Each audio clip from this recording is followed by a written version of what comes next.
Welcome to All That Matters with me, Matirio Matters. This is what matters to me and what should matter to you. And if it doesn't matter to you, then maybe it matter to you later, but maybe it matter to someone you know. But anyway, make sure you subscribe, like, and comment on the link below. We have Zee in the house. Zee, pronounce your last name. Fossett. Fossett. And we're here to talk about her book.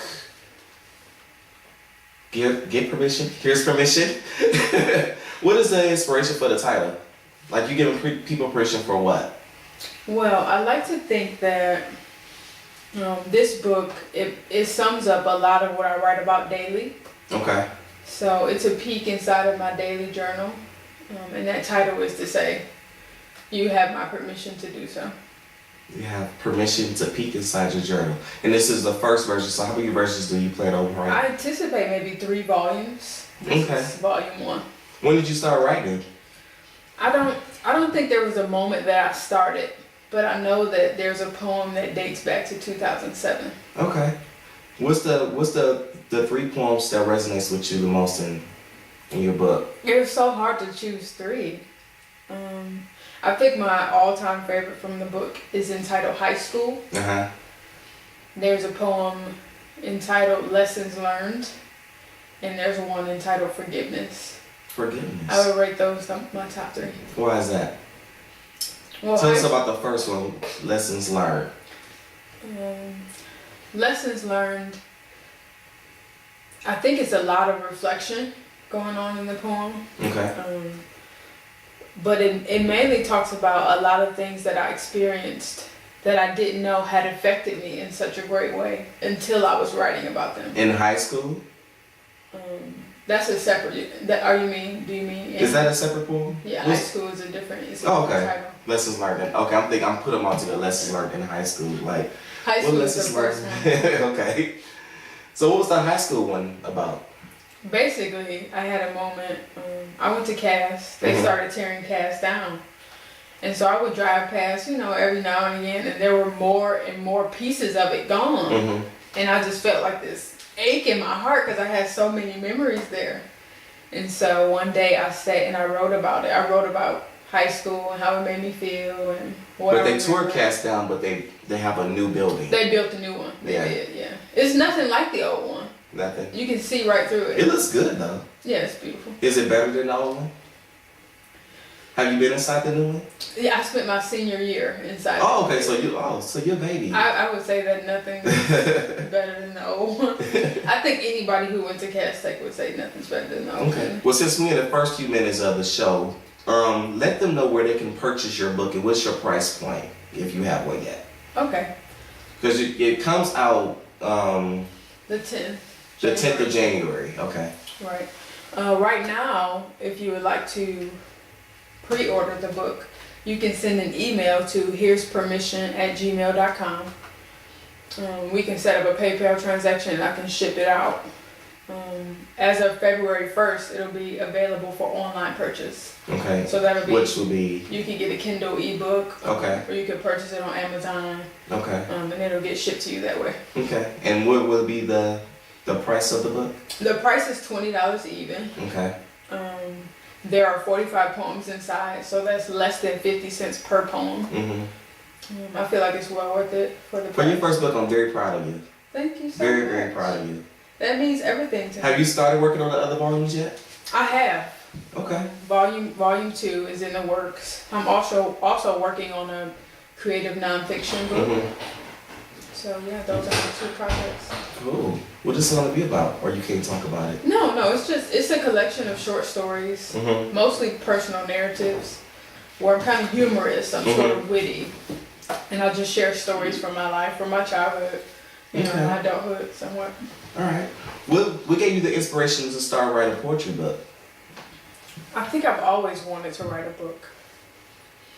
I had that moment, I watch Sister Act, and she says, if you wake up every day and all you can think about is singing, then you're a singer.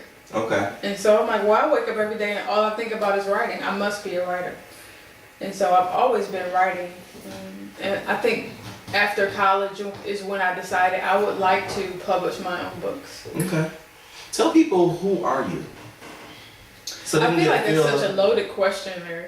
I know, material. Material. I feel like it's such a loaded question. Like okay, so when after someone reads your poetry book, what type of sense would you like them to get from it, as far as like who you are peeking inside your journal? I would like for them to feel like I'm friendly. Just friendly? And what I mean by that is that I'm relatable. So I want them to be able to come to my writing and maybe see their own circumstances. Or maybe say, I felt that way, but I just never had the words to explain it. Okay. Yeah, I think I just want to seem like the everyday person that I am, even though there are things that make me different from others. Okay, like what? I would say my passion. I wouldn't necessarily consider myself an activist.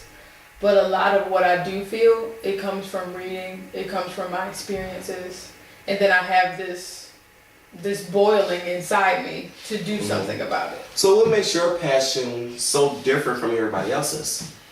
I think it comes out in my writing. Really? I don't know that, well, everybody's not a writer, of course. Right. But I don't know that everyone's passion is poured out in their writing. It may be in some other thing that they do. So this book is deep. Because she's giving you permission to read this first volume. I would say that it's personal. And most of the time when things are personal, people say they're deep. So what was the challenge of just finalizing the whole project? I think the greatest challenge is editing. Yeah. So I had moments where I was deciding, is this too vulgar?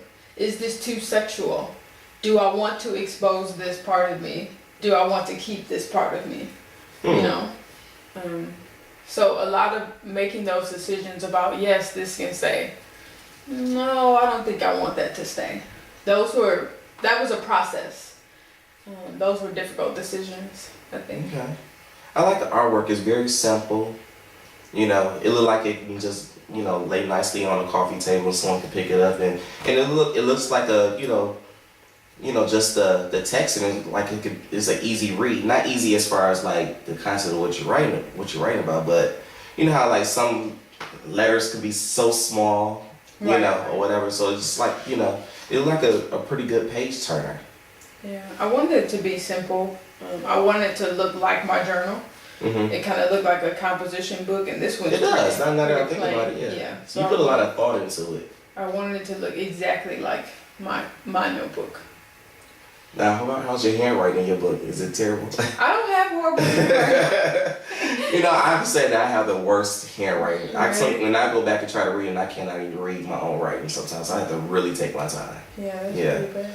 Let me say, so now also tell, why should people buy your book? Why is your book $20? Why should they buy your book? Like what staple in the community will your book have for people to purchase it? I like that you use the word community, because I feel like my book is a piece of art. Okay. It's an expression of art, and I feel like with art, that's how we build community. Right. And so a lot of us relate to each other through music. A lot of us relate to each other through our experiences. And I feel like this book is a culmination of my experiences. And so to share it, I hope will build community. That's, maybe people will share it with someone new. We'll talk about it with each other. And so strengthen ties that already exist and then create new ties. Okay. I have to say, like, when I hear about someone being a writer, I instantly fall in love with them. For some strangers, it's like I have like this imaginary bond with them, And I had like my last two guests that I had on here, they're both write poetry too. They don't have a book, but they, one is working on doing a audio with music and things like that or whatever. And I know she's working on a nonfiction book or whatever. But we came up with new names for the guys and the girls for being poets. So a guy name would be a poeter. And a girl's name would be a poetist. I like that, poetist, yeah. Because I don't like poem. I don't like the word poem. I don't know why. You just don't. I just don't. I actually don't like to call myself a poet. I would first identify as a writer. Me too. Yeah. Yeah, so that's interesting. Have you ever done spoken word? No. Would you ever consider doing it? I'd never say never. In fact, I feel like I'm getting more and more into honing my own capabilities. Mm-hmm. So to seek that out, that part of myself, and to say, let's try it. You know, why not try it? I've done it. I have done it. I'm not great at it. I have the most terrible time. I can't remember my stuff a lot. You know, I don't think I just put enough effort into it. So that's why I wouldn't call myself a poet or whatever. I like more so. I would say more so of a like storyteller. I would like to consider it as. I like that. I like writing skits sometimes or whatever, you know. So that's what I do. But the guy that was here last time, he's real talented. His name is Nick Redeem or whatever. You could look at the last video that I had, and he has one on there called Out of the Box. Excellent poem. Really, really talented. Nick Redeem. Have you ever considered like working with other people, like maybe in? Of course. I'm surrounded by people who are talented. All of my friends, they're into music, they're into comedy. And just to look at the people that I socialize with, even you, all of us are so talented. It is. So even if I sat in a room of people that are close to me, that are my friends, I'm sure, you know, we could do multiple things. We can write a book, we can write a poem, we can write a song. Without ego. Without ego. And I think that's the good thing about, and from what I believe, as far as like people who write, I think there is less ego in it because of the fact that you respect their craft so much, and you know that everybody have their own process. Yeah. What is your process on writing? You say you wake up thinking about writing. Do you like dream something and write it down like once you wake up? It's so crazy.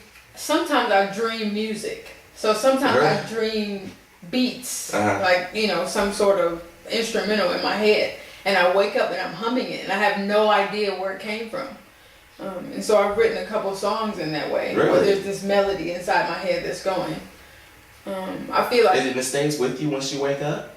I think so. Cool, that is cool. It doesn't happen often, but it's happened numerous times. And two, I think in the moment. It smells like pork chops up here. But go on. Okay. I smell pork chops. I think in the most inopportune moments, we are inspired. And so you might be driving. You might be listening to a lecture. You're always doing something else when you get this idea for something. Yeah.